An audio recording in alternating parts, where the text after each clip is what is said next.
Bienvenue à la revue de l'actualité économique et financière en Afrique. La CEMAC passe l'éponge sur 90% des arriérés de contribution des États membres. Le titre barre la une de CamNews 24. Le site en ligne nous apprend qu'au sortir du sommet extraordinaire des chefs d'État de la CEMAC à N'Djamena, la capitale tchadienne, la décision a été prise de passer l'éponge sur une partie importante des arriérés accumulés par les États membres au titre de la mise à disposition de la taxe communautaire d'intégration, un mécanisme autonome de financement de la communauté. CamNews informe que cette décision, qui tire probablement sa source dans les difficultés financières que vivent actuellement les 6 États de la CEMAC du fait de la baisse des recettes publiques, n'est pas de bon augure pour le fonctionnement de la commission de l'organisation et ses institutions spécialisées au cours des prochains mois.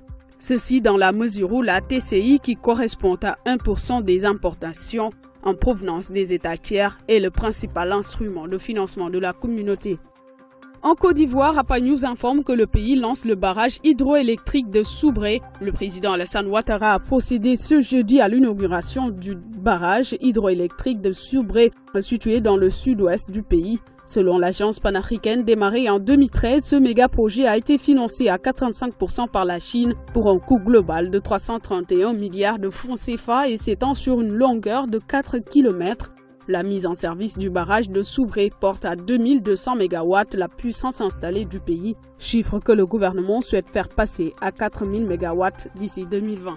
Enveloppe budgétaire 2018, le Cameroun table sur 4513 milliards de francs CFA en hausse de 140 milliards de francs CFA, rapporte Agence Ecofin. Citant des sources internes au ministère des Finances, le site d'information explique que cette cagnotte prévisionnelle est en hausse de 140 milliards de francs CFA par rapport à l'enveloppe budgétaire de 4373 milliards de francs CFA de l'exercice courant.